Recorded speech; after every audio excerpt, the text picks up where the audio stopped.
வணக்கம். All in one zone devotion சேனலுக்கு உங்களை அன்புடன் வரவேற்கிறேன். இன்னைக்கு நம்மளுடைய சேனலில் சிவஸ்தோத்திரம் எப்படி உருவானது, அதனுடைய வரலாறு என்ன அப்படின்னு நம்ம தெரிஞ்சுக்கலாமா? சிவஸ்தோத்திரம் எல்லாரும் கேள்விப்பட்டிருப்போம் இல்லையா?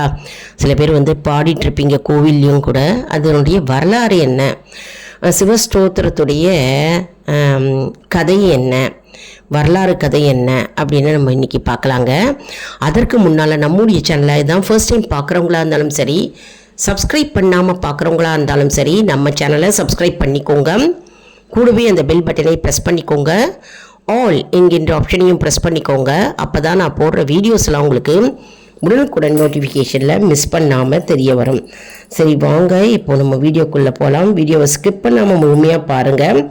அப்போ தான் உங்களுக்கு டவுட்ஸ் இல்லாமல் புரிய வரும். அதாவது ராவணன் சிவபெருமானுடைய மிக தீவிர பக்தன். பக்தினா அப்பேற்பட்ட பக்தி வைத்திருந்தார். ராவணனை பற்றி நம்ம எல்லாருக்கும் தெரியும் இல்லையா? ராவணன் சிவபெருமானுடைய மிக தீவிர பக்தர். இவர்கள் இருவரை பற்றியும் பல கதைகள் இருக்குங்க. அதுபோல பக்தன் என்பவன் சிறந்தவனாகவோ அல்லது உயர்ந்தவனாகவோ ஆகிறான்றது கணக்கு கிடையாதுங்க. ஆனால் ராவணன் மிகச்சிறந்த பக்தனாக இருந்தான். ராவணன் மிகச்சிறந்த பக்தன்னா பேர் எந்நேரமும் எப்பொழுதும் சிவநாமத்தை கூறிக்கொண்டே இருப்பார். சிவபெருமானை நினைத்து கொண்டே இருப்பார். அதனால் அப்பேற்பட்ட தீவிரமான பக்தர் ராவணன். தென்முனையில் இருந்து கைலாய மலைக்கு நடந்தே வந்தான். அப்போனா இமேஜின் பண்ணிக்கோங்க, முனையிலிருந்து கைலாய மலைக்கு நடந்து வந்திருக்கிறார். நடப்பாதையிலேயே போயிருக்கிறார். அப்படின்னா எப்பேற்பட்ட தீவிரமான பக்தனாக இருந்திருப்பார் இந்த ராவணன்.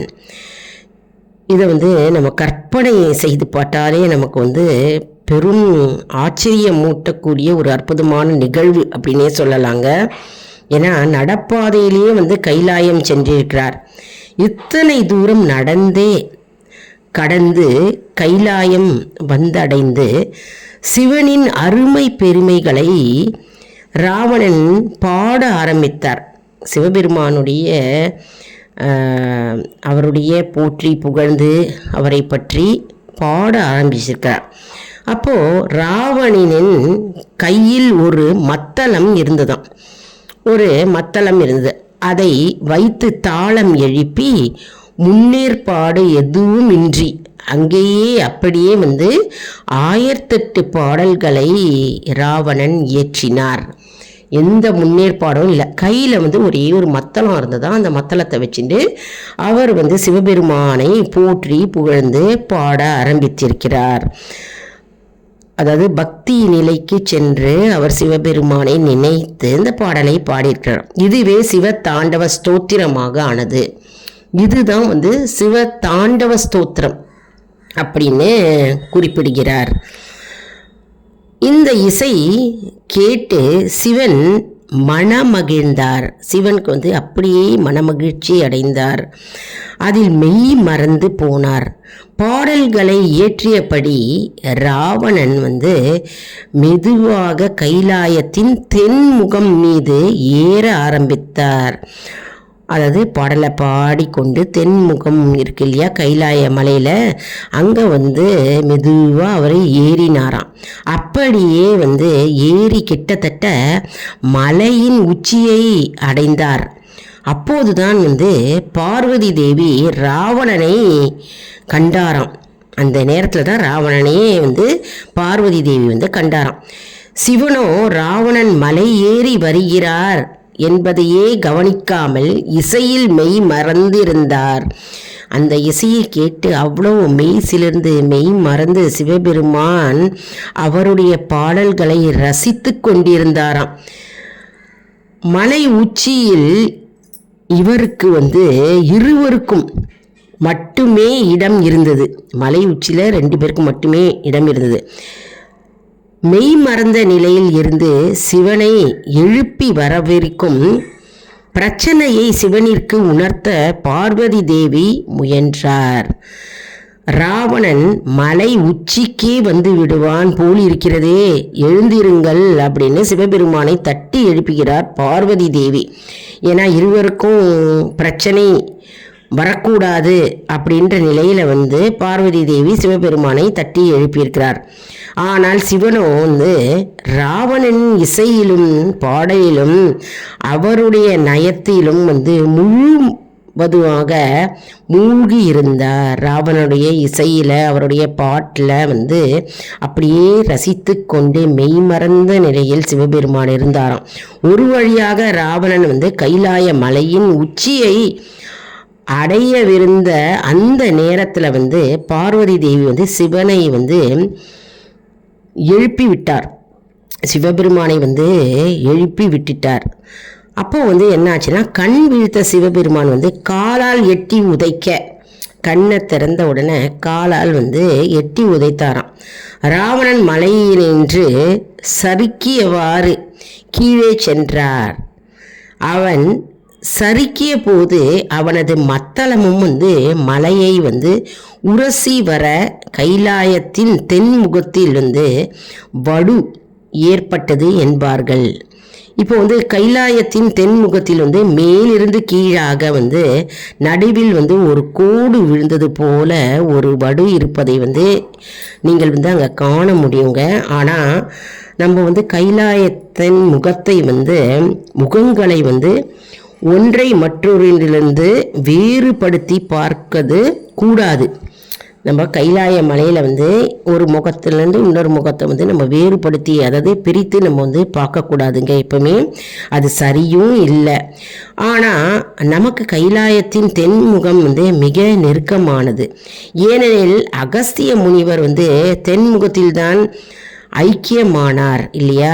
நம்ம எல்லாருக்கும் தெரியும், அகஸ்திய முனிவர் வந்து தென்முகத்தில் தான் வந்து ஐக்கியமானார். இப்போ கைலாயத்தில் வந்து தென்முகத்தில் வந்து பனி நிறையா இருக்குங்க. பனி வந்து அதிகமாக விழும் இடம் வந்து தென்முகம் இல்லையா? வெண்மையாக இருக்கும், வெண்மையான முகம். ஏனெனில் அப்பகுதியில் தான் வந்து பனி அதிகமாக விழும். நிறைய பேர் கைலாயத்திற்கு போயிருப்பீங்க, சில பேர் போகணும் அப்படின்னு விருப்பத்துடன் இருப்பீங்க, சில பேர் போலான்ற பிளானுடன் இருப்பீங்க இல்லையா? இந்த வீடியோ வந்து உங்கள் கண்ணில் படும்போதே நீங்கள் ஒரு பெரும் பாக்கியசாலிகள் அப்படின்னே சொல்லலாங்க. ஏன்னா கைலாய மலையை பற்றி நம்ம இப்போது பேசுகிறோம் இல்லையா? அதை பற்றி நம்ம வந்து வர்ணிக்கிறோம். எவ்வளோ அற்புதம்! அதுவே நம்ம வந்து பாக்கியம் செய்திருக்க வேண்டும். கைலாய மலை என்றாலே வந்து சிவபெருமான் இருக்கும் இடம் இல்லையா? அதனால் நாம் எல்லாருமே வந்து இந்த வீடியோ பார்க்குறவங்க அத்தனை பேரும் சரி பாக்கியசாலிகள். அதை போல தான் இந்த சிவஸ்தோத்திர பாடல் நம்ம பார்த்தோம்னா, முதல் பாடல் பார்த்தோம்னா, ஜடாடவி கலஜல பிரவாக பாவிதஸ்தலே கலேவலம் பியே லம்பிதாம் புஜங்க துங்க மாலிகம் டமட் டமட் டமட் தமன்னி நாதவட்டமர்வயம் சகார சந்தத தாண்டவம் தனோத்து ந சிவ சிவம் சிவம் சிவம். இதோட அர்த்தம் என்னன்னா, ஜடாமுடியில் இருந்து ஊற்றும் நீர், சிவபெருமான் ஜடாமுடியில் இருந்து ஊற்றும் நீரானது அவர் கழுத்தை பிரதிஷ்டை செய்ய அக்கழுத்தில் வந்து பாம்பு மாலையாய் வீற்றிருக்க டமரு மத்தளம் டமத் டமத் டமத் என்று சப்தம் எழுப்ப சிவபெருமான் புனித தாண்டவம் ஆடுகிறார். நம் அனைவருக்கும் அவர் வளம் அள்ளி வழங்கட்டும் அப்படின்னு சிவதாண்டவ ஸ்தோத்திரம் முதல் பாடல் வந்து கூறுகிறது. அதனுடைய அர்த்தம் தான் நம்ம இப்போ பார்த்தோங்க. அற்புதம் பாருங்க. சிவதாண்டவ ஸ்தோத்திரம், அதாவது சிவதாண்டவம் வந்து எப்படி வந்தது, அதனுடைய வரலாறு என்ன அப்படின்னு நம்ம பார்த்தோம். ராவணன் வந்து கடும் தவத்தில் இருந்தார். அவர்கிட்ட வந்து ஒரு மத்தளம் இருக்கிறது. அந்த மத்திரத்தை அவர் தட்டி கொண்டே வந்து சிவபெருமானை நோக்கி போற்றி புகழ்ந்து வந்து பாடுகிறார். மெய் சிலிர்ந்த சிவபெருமான் அந்த நேரத்தில் அந்த பாடலை கவனித்து கொண்டு மெய் மறந்த நிலையில் சிவபெருமான் இருக்கிறார். அதுவே சிவதாண்டவம் அப்படின்னே கூறுகிறது.